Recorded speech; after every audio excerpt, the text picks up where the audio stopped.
कुरुक्षेत्र की रणभूमि में जो पांचजन्य गुंजित हो जाता था, वैसी ही ध्वनि होती थी जब हल्दी घाटी में चेतक हिनाता था। नील वर्णी अश्व की हट कायरता के कलंक धो जाती थी। जय मेवाड़ कहते ही राणा के भाले में भवानी प्रकट हो गई।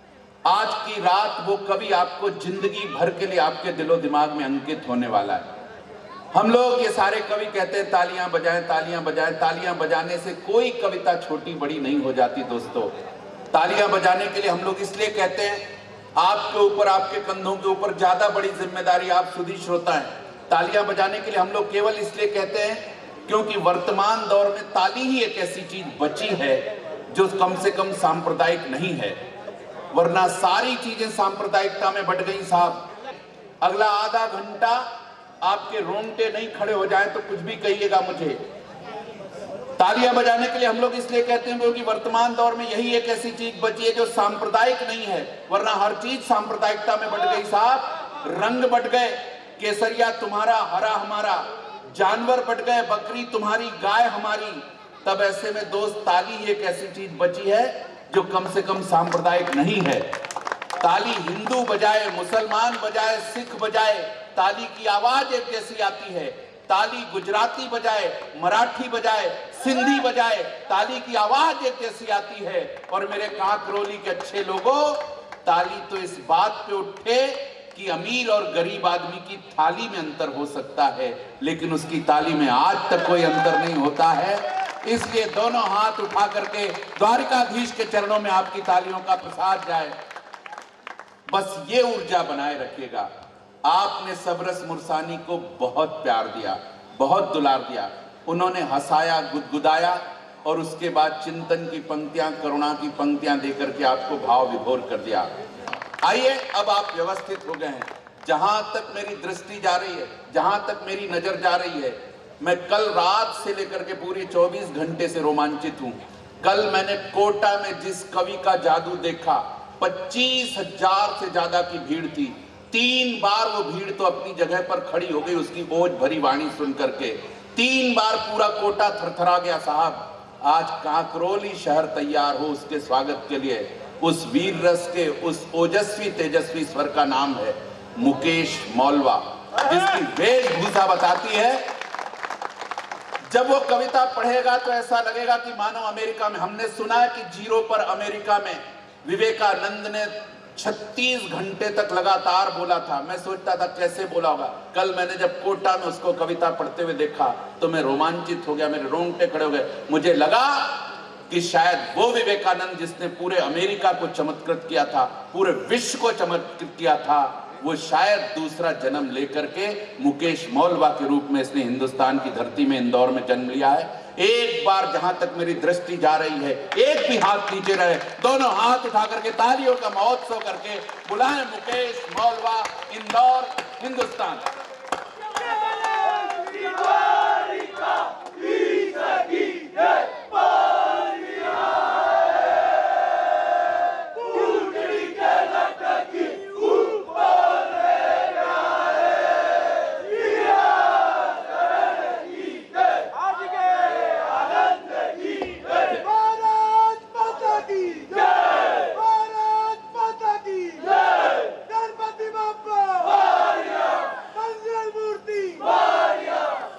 और एक बार पुनः तालियों का महोत्सव देखना चाहता हूं इस युवा ओज के कवि के स्वागत में, सत्कार में।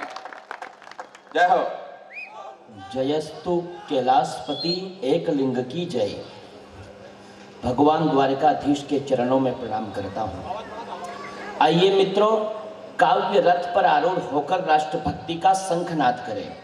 जब जब भी देवीय शक्ति पर दानवीय दर्प का प्राबल्य होता है, तभी तब उस दर्प का दमन करने के लिए उस देवीय शक्ति की शुद्ध यांत्रिक प्रेरणा से ही कभी मनु, कभी इक्ष्वाकु, कभी ययाति, कभी पुरर्वा, कभी रघु, कभी अज, कभी दशरथ, कभी राम, कभी युधिष्ठिर, कभी विक्रमादित्य, कभी भोज, कभी सांगा, कभी प्रताप, कभी शिवा, कभी भगत सिंह, कभी सुखदेव, कभी राजगुरु, कभी शेखर, कभी सुभाष, कभी रोशन, कभी लहरी, कभी बिस्मिल्ला, कभी केशव, कभी माधव, कभी सरदार वल्लभ भाई पटेल, कभी लाल बहादुर शास्त्री और कभी पंडित अटल बिहारी वाजपेयी जैसी आत्माएं इस धरा पर उद्धृत हो जाया करती है। मित्रों, एक और दुर्दांत अत्याचारी बाबर का पौत्र व मोहम्मद जलालुद्दीन अकबर, दूजी और हिंदुआ सूरज बप्पा रावल का वंशधर वो महाराणा प्रताप सिंह, वो हल्दी घाटी का भीषण युद्ध, वो चेतक की स्वामी भक्ति व गणित छत्राणियों का जौहर, और इतिहास की किताबें फिर भी अकबर को महान कहकर पढ़ाई जाए,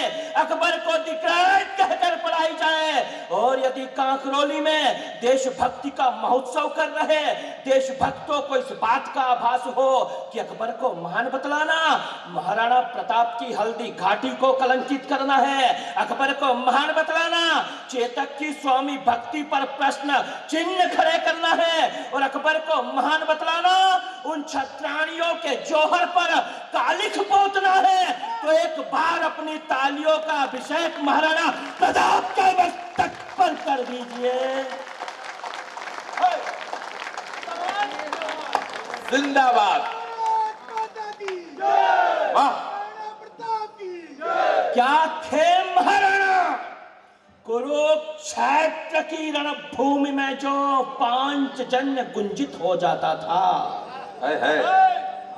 कुरुक्षेत्र की रणभूमि में जो पांचजन्य गुंजित हो जाता था, वैसी ही ध्वनि होती थी जब हल्दी घाटी में चेतक हिनाता था। नील वर्णी अश्व की आहट कायरता के कलंक धो जाती थी। जय मेवाड़ कहते ही राणा के भाले में भवानी प्रकट हो जय मेवाड़ कहते ही, जय मेवाड़ कहते ही राणा के भाले में भवानी प्रकट हो जाती थी।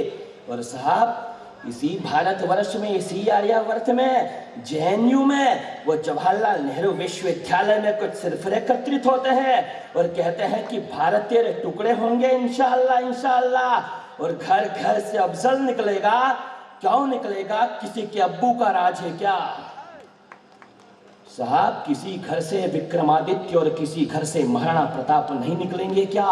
तब पंक्तियां पढ़ता हूं, तब पंक्तियां पढ़ना चाहता हूं कि ये धरती ये धरती ये धरती महर्षि अगस्त की जो पी गए समंदर को।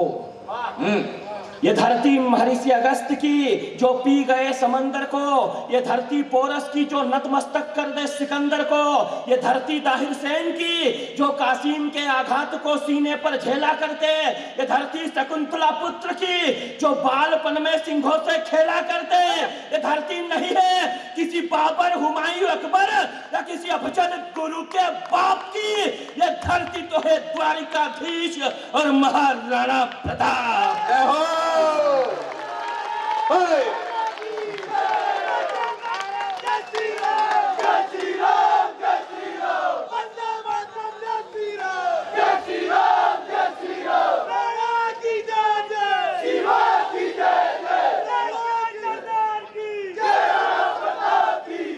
ये धरती जहां संस्कारों की सरिता बहती है, ये धरती जहां संस्कारों की सरिता बहती है, हाँ इसी धरा पर राठा सेन माता रहती है।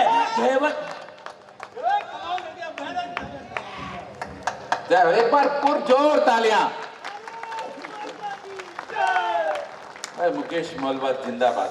आपके अंतर मन पर शब्दों का अभिषेक करना चाहता हूं कि ये धरती जहां संस्कारों की सरिता बहती है, हाँ इसी धरा पर राठा सेन माता रहती है। घेवर वाली माता घेवर माता के पग पखारती है अष्ट सिद्धि, और मनसा पूर्ण गणपति की सारे ही जग में है प्रसिद्धि। अरे यहाँ गुप्तेश्वर महादेव की साधना सकल क्लेश हर करती है। चौमुखा महादेव की आराधना भक्तों के भंडार भरा करती है। वो शूरवीर योद्धा चारुमती के सतत्व की रक्षा कर जाते हैं, और हम सब मिलकर के राजा राज सिंह के चरणों में शीश झुकाते हैं। वाह वाह वाह वाह वाह वाह। नहीं साहब, अरे नहीं, अभी मुझे वो मेवाड़ दिखाई नहीं दिया है। पंक्तियां तो अब सुनिएगा कि ये धरती जहां संस्कारों की सरिता बहती है, ये धरती जहां रक्तिम नदियां बहती है, ये धरती जहां रक्तिम नदियां बहती है, हाँ इसी धरा पर स्वयं वीरता रहती है। चार भुजा नाथ की साधना सकल क्लेश हरा करती है। श्रीनाथ जी की आराधना भक्तों के भंडार भरा करती है। सावलिया सेठ के पग पखारती है अष्ट सिद्धि, और मेवाड़ में श्री कृष्ण के चार धाम की है सारे ही जग में प्रसिद्धि। ये धरा जहां पर गणगौर के पवित्र गीत गाए जाते हैं, और हम सब मिलकर के कांकरोली के द्वारिकाधीश के चरणों में शीश झुकाते हैं।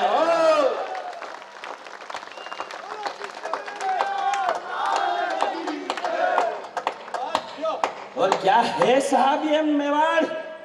हाँ, क्या ये है ये मेवाड़? पंक्तियां पढ़ता हूं। स्वागतम शोभनम। और साहब हिंदी पखवाड़ा चल रहा है ऐसा कहा जा रहा है।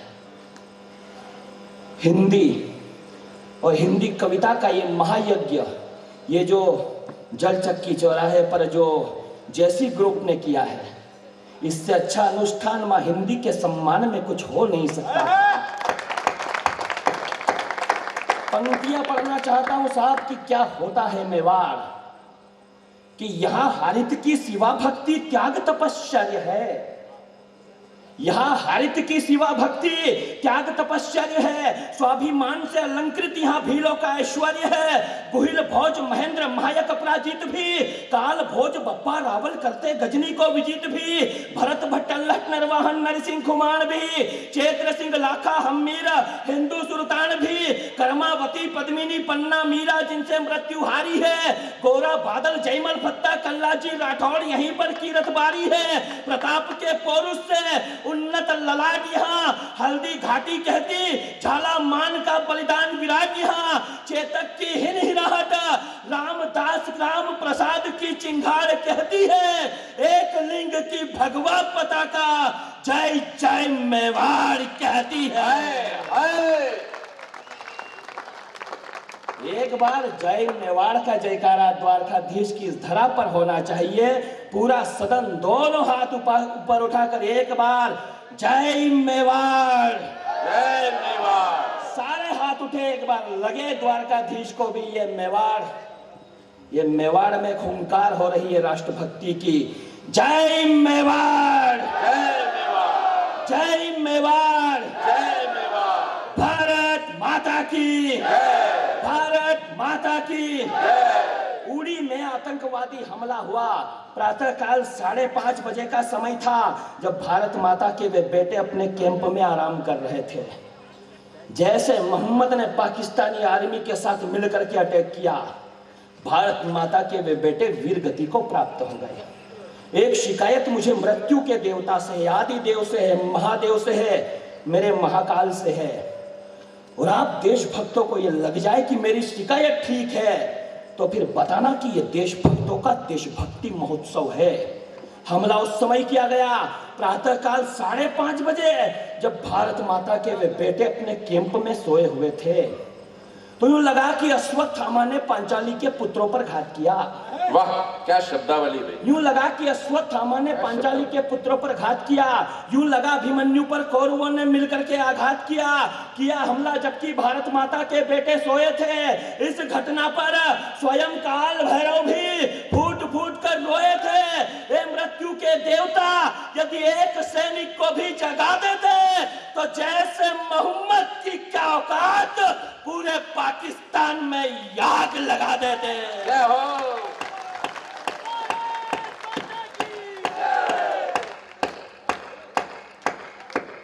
जैसे मोहम्मद की क्या औकात, पूरे पाकिस्तान में आग लगा देते।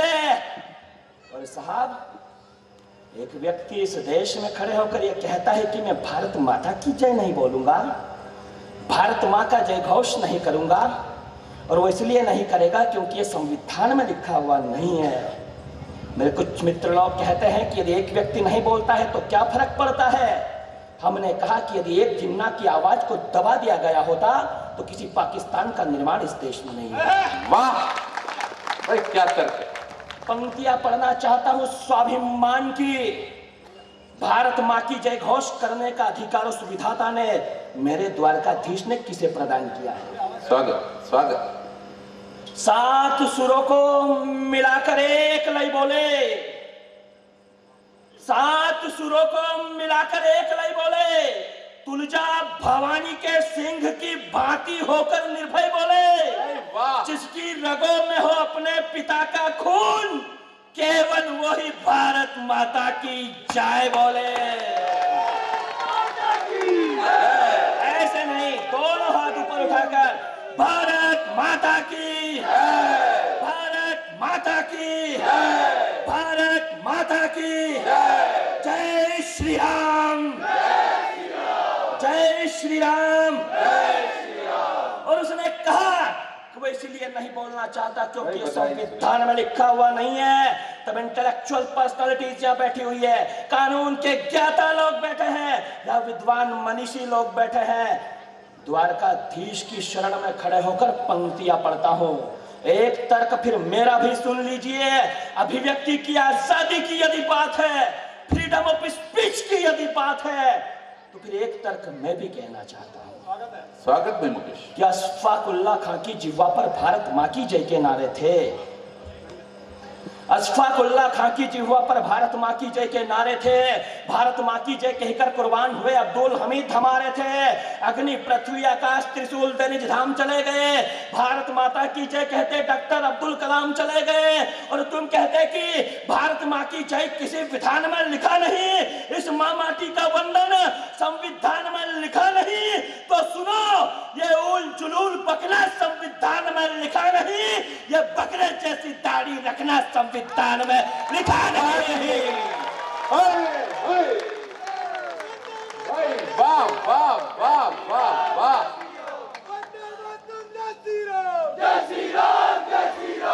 I am not against anybody.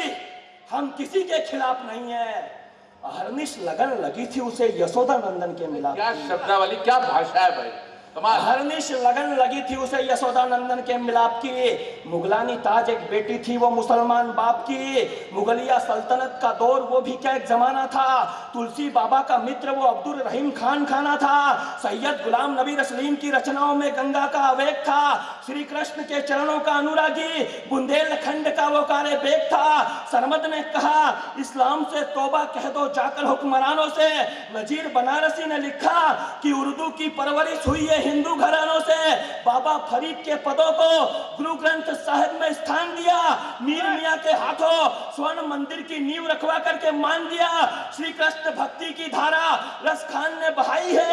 Shirdi के साईं ने कहा यह मस्जिद नहीं, यह तो द्वारिका माई है। देशभक्तों की जिह्वा पर अशफाकुल्लाह और अब्दुल हमीद के नाम रहते हैं।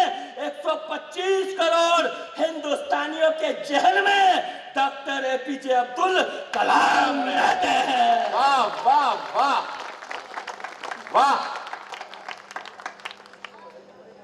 572 बेटे, 573 बेटे कारगिल के युद्ध में शहीद हो गए।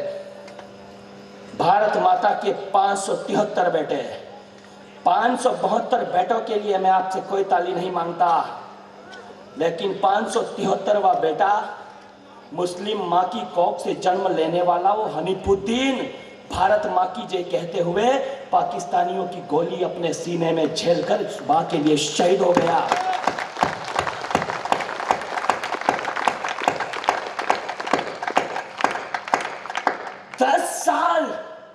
दस साल एक व्यक्ति इस देश में उपराष्ट्रपति रहता है। वाइस प्रेसिडेंट मियां हामिद अंसारी और रिटायरमेंट के समय बोल गए कि हिंदुस्तान में मुसलमान सुरक्षित नहीं है। 4 पंक्तियां फिर देशभक्तों के बीच पढ़ना चाहता हूं। भाई वाह। कि अरदास इबादत कन्फेशन पूजा अनुष्ठान रो रहा था। हाय हाय। अरदास इबादत कन्फेशन पूजा अनुष्ठान रो रहा था। पोखरण का विस्फोट वो इसरो का अनुसंधान रो रहा था। जो यह कहते कि भारत में मुसलमान सुरक्षित नहीं है, वो देखते एक कलाम की खातिर पूरा हिंदुस्तान रो रहा था।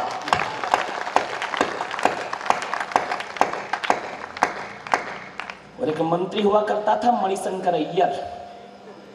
उसने कहा था कि एक चाय बेचने वाला व्यक्ति इस देश में कभी भी प्रधानमंत्री नहीं हो सकता है, और नरेंद्र मोदी को तो ऑल इंडिया कांग्रेस कमेटी में चाय का स्टॉल खुलवाएंगे।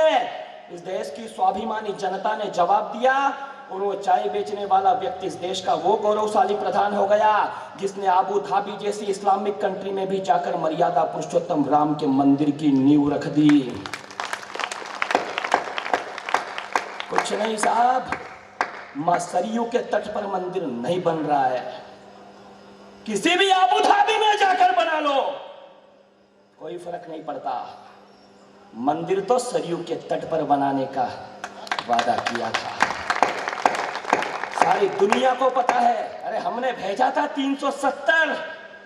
370 हटाएंगे, जनाब 377 पर फैसला लेकर आ गए। बहुत अच्छे मुकेश भाई। आप कविता सच बोलती है, आईना दिखाती है, और नरेंद्र मोदी का मुझसे बड़ा प्रशंसक शायद इस सदन में कोई नहीं हो, लेकिन खुददारी के साथ जब मां कविता के मंच पर खड़े होते हैं तो हम सच बोलना जानते हैं। हमने कहा कि गोहत्या को बंद कीजिएगा, तो महाशय 3 बार बोले, और तीनों बार कहा कि गोरक्षक गुंडागिर्दी करते हैं। माफ करना साहब, ये वही गुंडे लोग हैं जिन्होंने एक चाय बेचने वाले को गुजरात से उठाकर दिल्ली की सत्ता सौंप दी। पंक्तियां पढ़ना चाहता हूं साहब, सारी दुनिया को पता है कि सरयू के तट पर अवध में मर्यादा पुरुषोत्तम राम का जन्म हुआ, केवल अदालत को ही नहीं पता है। कहते हैं सुप्रीम कोर्ट फैसला करेगी, और जो सुप्रीम कोर्ट फैसला करती है ना, संसद में बैठे कुछ नालायक मिलकर उसे बदल दिया करते हैं। वाह वाह वाह वाह, क्या हिम्मत है भाई, क्या जोश है। साहब पंक्तियां पढ़ना चाहता हूं, हम तो इस भगवे ध्वज की छत्र छाया में जीने वाले लोग हैं, द्वारकाधीश की छत्र छाया में जीने वाले लोग हैं। ये देश और ये हिंदू समाज, ये भारतीय समाज किसी नरेंद्र दामोदर दास मोदी के भरोसे थोड़ी है क्या। यहाँ तो जब औरंगजेब भी आक्रमण करता है तो राज सिंह जी मेवाड़ की धरा से उसका प्रत्युत्तर देते हैं और प्रतिकार कर दिया करते हैं। वाह। विश्वापुत्र के पांडित्य पर केकसी के कुल का साया था। विश्वापुत्र के पांडित्य पर केकसी के कुल का साया था, और कैलाशपति से चंद्रहास पाकर वो और अधिक भरमाया था। वो दंड बना दिया अभिमानी को ब्रह्मा जी के वर ने, किसी को कुछ नहीं समझा। त्रिलोक में हाहाकार मचाया दशकंधर ने, तो धर्म की दुर्दशा देख सकल सृष्टि घबराई, और त्राहिमाम बोलती वसुंधरा हरि की शरण में आई। तो सूर्यवंशी दशरथ ने भी जन्मों के कर्मों के फल पाए थे। विप्रधैनुसुर संत हित रघुवर वसुंधरा पर आए थे। वध किया ताड़िका का, और मार गिराया खरदूषण को। अरे जन्मा ही नहीं कह दिया हराम खोरों ने रघुकुल भूषण को। मुनिवेश बना लंका ने जगत जननी का हरण किया। तो एक राम भक्त ने बजा दिया सनातन धर्म का डंका, और जय जय श्री राम बोलकर भस्म कर दी सोने की लंका।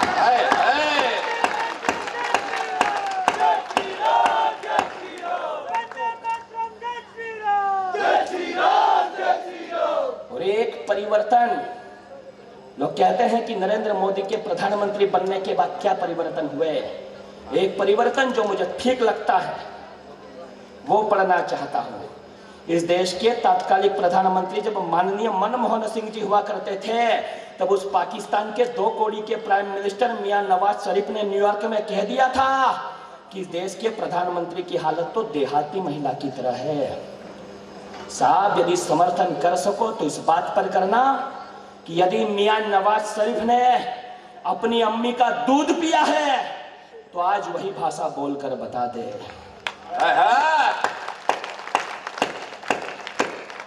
ये परिवर्तन हुआ है साहब। हिंदुस्तान की गांव की महिला का, हिंदुस्तान की देहात की महिला का क्या महत्व हुआ करता है। मेवाड़ की इस धरा पर खड़े होकर पंक्तियां पढ़ता हूं कि वो देश जो दगाबाज दोगलों से शासित रहा, उसका वो प्रधान जो स्वयं अपने ही देश से निष्कासित रहा, तमका पुजारी वो जानता नहीं है सत्व को, वो जानता नहीं है हिंदुस्तान की देहाती महिला के महत्व को। अरे वनवासी सबरी के द्वार पर स्वयं मर्यादा पुरुषोत्तम आते हैं और गोकुल की यशोदा का माखन खाकर कान्हा जगत गुरु बन जाते हैं। वो भूल गया बंगा की विद्यावती के बेटे भगत सिंह ने असेंबली में बम फोड़ दिया था और भाभरा की जगरानी के बेटे शेखर ने फिरंगियों को जवाब मुंह तोड़ दिया था। वो भूल गया कारगिल के युद्ध में जिन पेटों के शौर्य ने उनके बोरिया बिस्तर समेटे थे, अरे सरहद पर लड़ने वाले सबसे ज्यादा देहाती मां के बेटे थे। सरहद पर लड़ने वाले सबसे ज्यादा क्या सौंदर्य देहाती माँ के बेटे थे।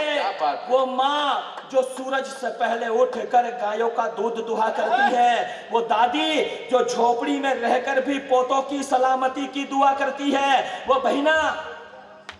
एक बार पूरा सदन दोनों हाथ उठा करके प्यार भरी, दुलार भरी, जोश भरी तालियां दे मुकेश मौलवा को। भाई सार्थक कर दिया मंच। ये जेसी क्लब का कार्यक्रम कुल मिलाकर के ऐतिहासिक कर दिया भाई आपने। एक बार पुनः मुकेश मौलवा के स्वागत में बिखरे। मुकेश मौलवा जिंदाबाद, हिंदुस्तान जिंदाबाद। वो माँ जो सूरज से पहले उठकर गायों का दूध दुआ करती है, वो दादी जो झोपड़ी में रहकर भी पोतों की सलामती की दुआ करती है, वो बहिना जो गोबर सने हाथों से भाई के लाड़ लड़ाया करती है, वो काकी जो गालियां देकर भी जिंदगी के सबक पढ़ाया करती है, वो फसल काटने वाली, वो गोबर बिनने वाली, अरे सबकी सभी स्वाभिमान हमारी है। बतला मियां नवाज शरीफ एक भगोड़े से अधिक क्या औकात तुम्हारी। भाई वाह, ये है हिंदुस्तान की भाषा। और साहब, जब हम कहते हैं कि हमारी गौ माता बचनी चाहिए, तो कुछ लोग कहते हैं कि यू आर कम्युनल, तुम सांप्रदायिक लोग हो। हमारी गौ माता हमारे लिए क्या हुआ करती है। मैं मेवाड़ में खड़े होकर भगवान द्वारकाधीश इस सृष्टि के सबसे बड़े गोरक्षक के सानिध्य में खड़े होकर आप दो भक्तों के बीच पंक्तियां पढ़ना चाहता हूं साहब। लोग कहते हैं कृष्ण का जन्म नहीं हो रहा है। कैसे होगा कृष्ण का जन्म, उसके लिए केवल एक शर्त हुआ करती है। पंक्तियां पढ़ना चाहता हूं। यदि साहब हिंदी मंचों पर वर्तमान में यदि व्याकरण का सबसे बड़ा ज्ञाता कोई यदि है, तो श्रीनाथ जी का वो बेटा, आपका वो लाडला बेटा लोकेश महाकाली हुआ करता है। व्याकरण के सबसे बड़े विद्वान के रूप में ये सारे मंच के लोग गवाह हैं इस बात के। आप चाहे YouTube पे सर्च कीजिए, चाहे फेसबुक पर, चाहे ट्विटर पर, आपको लगेगा कि जितने व्याकरण लोकेश महाकाली को पता है, हिंदी काव्य की किसी को वर्तमान में नहीं पता है। पंक्तियां पढ़ना चाहता हूं साहब, सौंपता हूं, आप तक पहुंचाता हूं हमारी गौ माता हमारे लिए क्या हुआ करती है।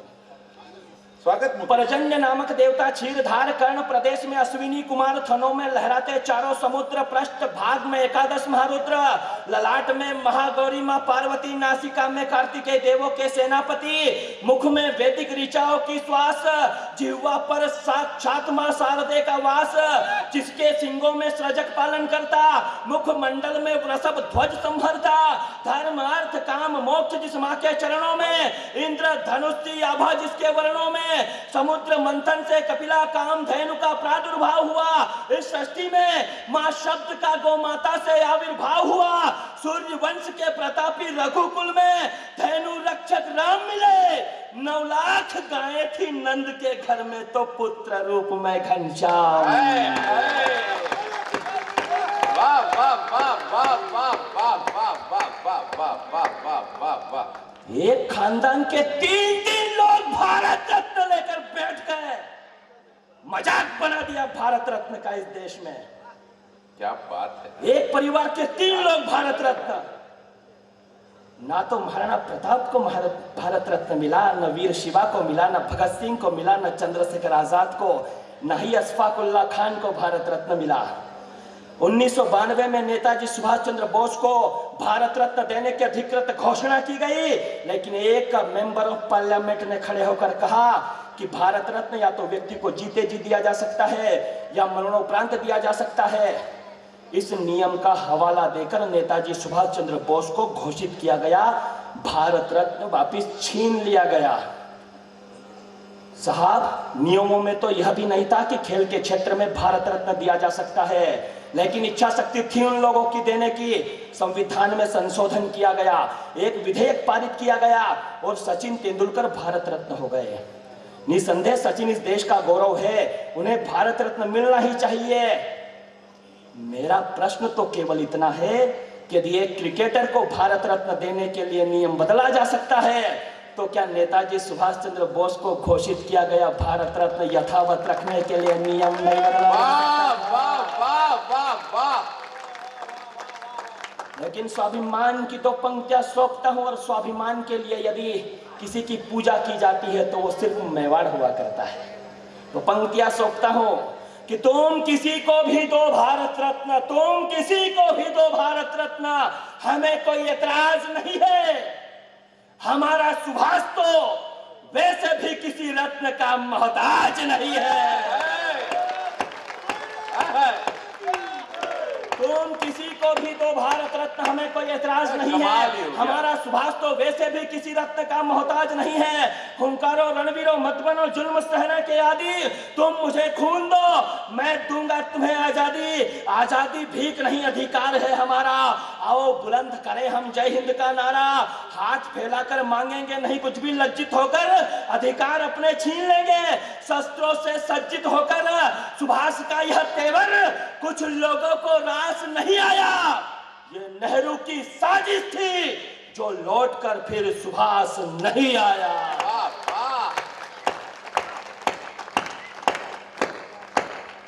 वाह वाह वाह वाह वाह वाह वाह। अब एक अंतिम कविता पढ़ना चाहता हूं, क्या मेवाड़ की इस धरा पर खड़े होकर।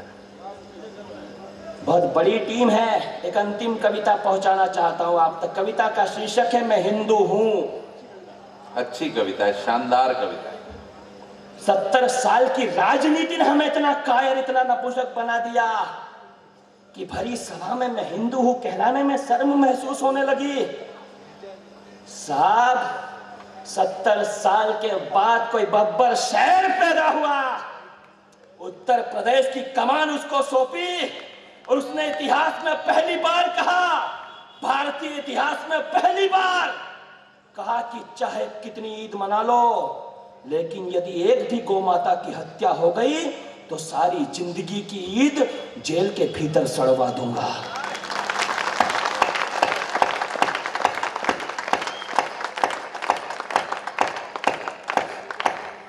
धर्मनिरपेक्ष देश, धर्मनिरपेक्ष वो देश जो धर्म के सापेक्ष खड़ा होता है, जो धर्म के सापेक्ष खड़ा है उसे धर्मनिरपेक्ष कह दिया। और यदि आप धर्मनिरपेक्षता की परिभाषा ढूंढने जाओगे किसी डिक्शनरी में, तो भारत की जो डेमोक्रेसी है ना, वो धर्मनिरपेक्ष नहीं है, वो पंथ निरपेक्ष है। मैं नहीं जानता साहब, एक कविता सौंपना चाहता हूं भगवान द्वारकाधीश के का आशीर्वाद है, बस वो कविता कुछ भी नहीं है, केवल उस प्रभु का आशीर्वाद है, आप तक पहुंचाना चाहता हूं। स्वागत है मुकेश। और इस कविता में मैं हिंदू हूं शब्द है, हिंदू का अर्थ कोई जाति, कोई मजहब, कोई धर्म, कोई संप्रदाय से नहीं हुआ करता है। हिंदुइज्म का अर्थ एक लाइफ स्टाइल, एक जीवन शैली हुआ करती है।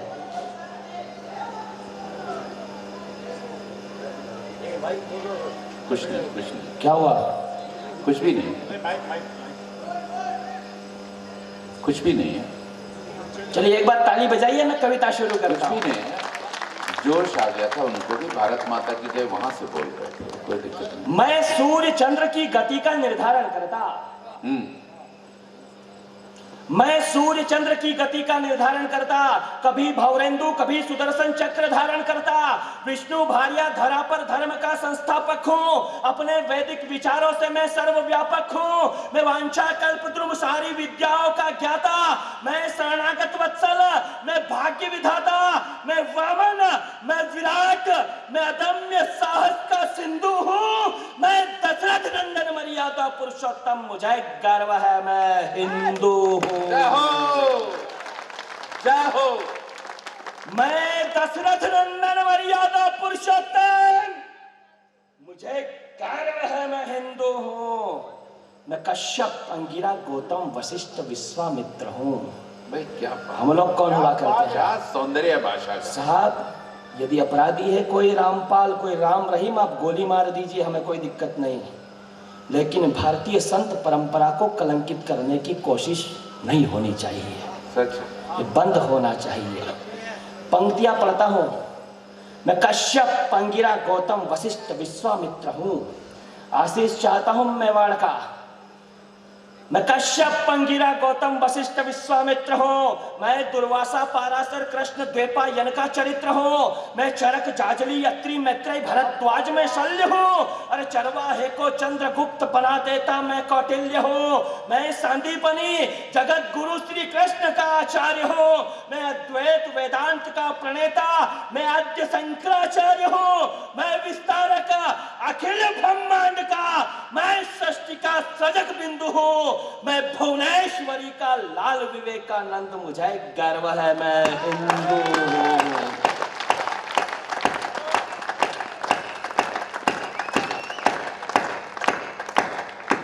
मैं देवासुर संग्राम में देवताओं की सेना का नायक हूं। हम लोग कौन हुआ करते हैं? साहब, मैं मैनेजमेंट इंस्टीट्यूशन में प्रोफेसर हूं। जीन्स, ब्लेजर, टाई, एवरीथिंग सब पहनता हूं। लेकिन बात जब सनातन धर्म की आती है, भारतीयता की आती है, मेरे धर्म की, मेरे देश की आती है, तो शिकागो में दमकता हुआ वो चेहरा मेरा आदर्श हो जाता है। और इससे अच्छा कोई परिधान मुझे फिर नजर नहीं आता। वाह वाह वाह। और एक बार साहब, मैंने अपने जीवन का पहला मंच जिनके सानिध्य में पढ़ा था, एक तो लोकेश भैया थे और ये सुनील जी व्यास। मुंबई में अभी 2 दिन पहले इन्हें दादीजी सम्मान से इनका अभिनंदन किया गया। वाह वाह साहब, ये व्यक्तित्व जिनकी सरलता, ऐसा लगता है कि स्वयं द्वारकाधीश भोले बनकर हमारे सामने खड़े हो। यकीन मानिए, एक बार पूरा सदन इनके लिए इसलिए ताली बजाए, इनके आयु, आरोग्य और यश वृद्धि के लिए पूरा सदन एक बार दोनों हाथ ऊपर उठा करके सुनील जी व्यास के सम्मान में। और यकीन मानिएगा, मुकेश मोलवा जब माइक पे खड़ा है, कभी ना तो नरेंद्र मोदी की चमचागिरी की है और ना ही कभी सुनील व्यास के लिए मैंने कोई गलत कहा। जो भी बोला है उस मां वाणी ने बुलवाया है। और यदि मेरी ईमानदारी आपको ठीक लगी हो तो फिर एक बार ताली बजाकर मुझे बताइए कि हाँ, कवि की भाषा यही होनी चाहिए।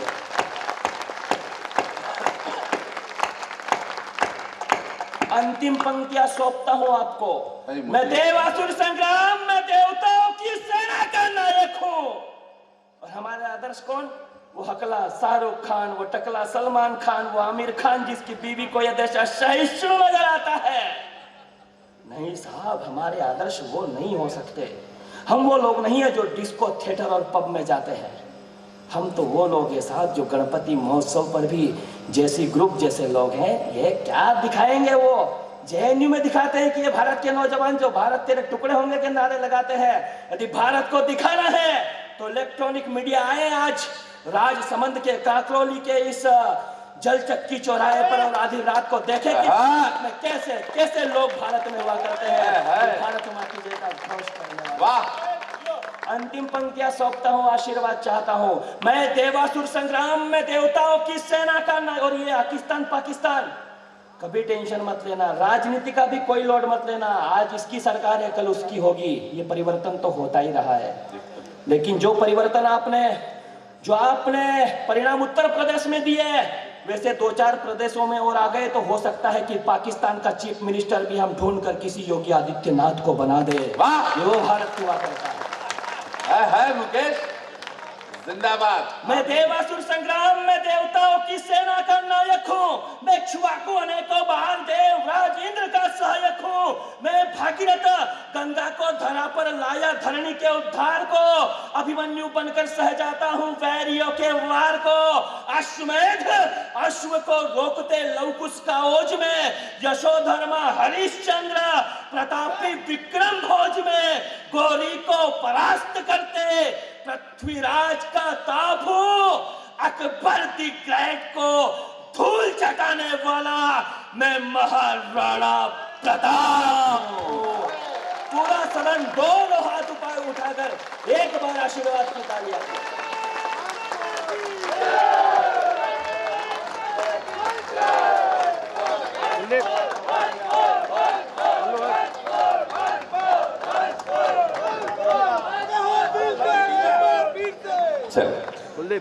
चलो ये जनता जनार्दन की मांग।